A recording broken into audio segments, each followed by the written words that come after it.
Sa ika-6 na linggo ng gyera sa Middle East, nagkasundo ang Amerika at Iran para magtigil putukan ng 2 linggo. Ilang oras po yan bago mapaso ang ibinigay na palugit ni US President Donald Trump sa Iran para buksan ang Strait of Hormuz. Kung hindi ay pupulbusin niya ang bansa. Ang mainit na balita hatid ni JP Soriano. Because of the power of our military, where every bridge in Iran will be decimated by 12 o'clock tomorrow night, where every power plant in Iran will be out of business, and it'll happen over a period of 4 hours if we wanted to. Huling palugit na raw yan ni US President Donald Trump sa Iran para buksan ang Strait of Hormuz. Ang oras, 8 p.m. Eastern Time ng Martes, alas 8 ng umaga ngayong Miyerkules dito sa Pilipinas. Giit ni Trump, kung hindi tatalima ang Iran, bobombahin ng Amerika ang mga power plant at tulay roon.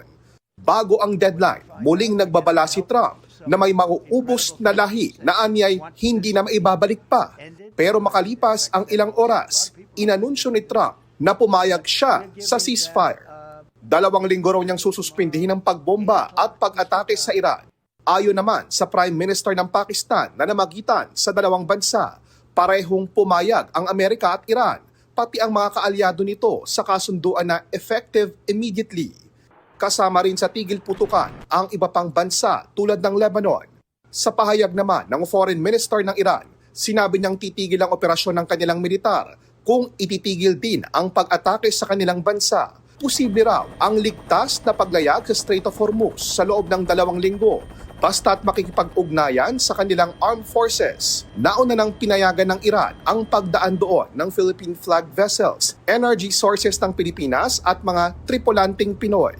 Bunsod ng gyera sa Middle East na nasa ika-6 na linggo na, naging limitado ang operasyon sa Strait of Hormuz at napinsala ang ilang oil refineries at infrastructures na sanhi ng pagsipa ng presyo ng langis sa iba't ibang bahagi ng mundo, kabilang na ang Pilipinas.